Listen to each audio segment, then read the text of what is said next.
Bonjour, aujourd'hui on se retrouve pour parler du rôle et peut-être aussi de la difficulté d'être manager. Je trouve qu'il y a beaucoup d'injonctions concernant les managers actuellement. On entend il faut être attentif aux uns, aux autres, faire ci, pas faire ça.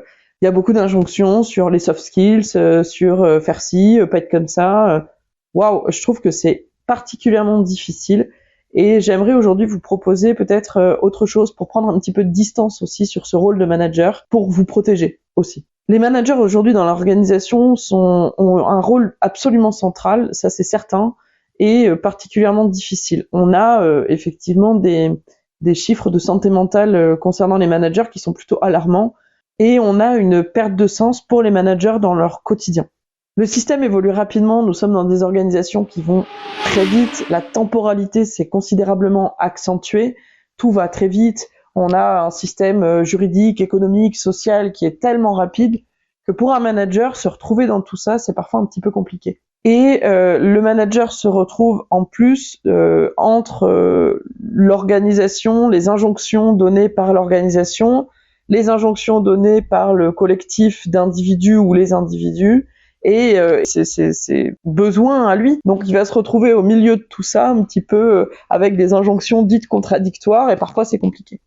C'est pour ça qu'on parle de fluidité et de leadership pour pouvoir adopter une posture plus fluide, plus flow, et de leadership qui permettent aussi aux managers de se protéger.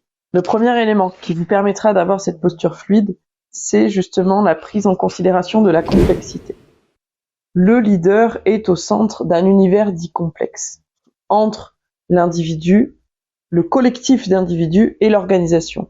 Et chaque sphère, si vous voulez, a besoin de rester à l'équilibre.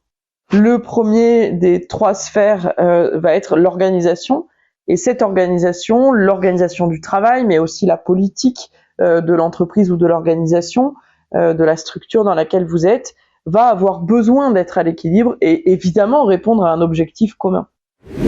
Le deuxième élément, c'est l'individu. Chaque individu a besoin d'être à l'équilibre, de rester à l'équilibre, et parfois pour maintenir cet équilibre, l'individu va être en capacité de chercher, de trouver des solutions, mais aussi des façons de réagir face à son environnement pour rester en protection et rester à son équilibre.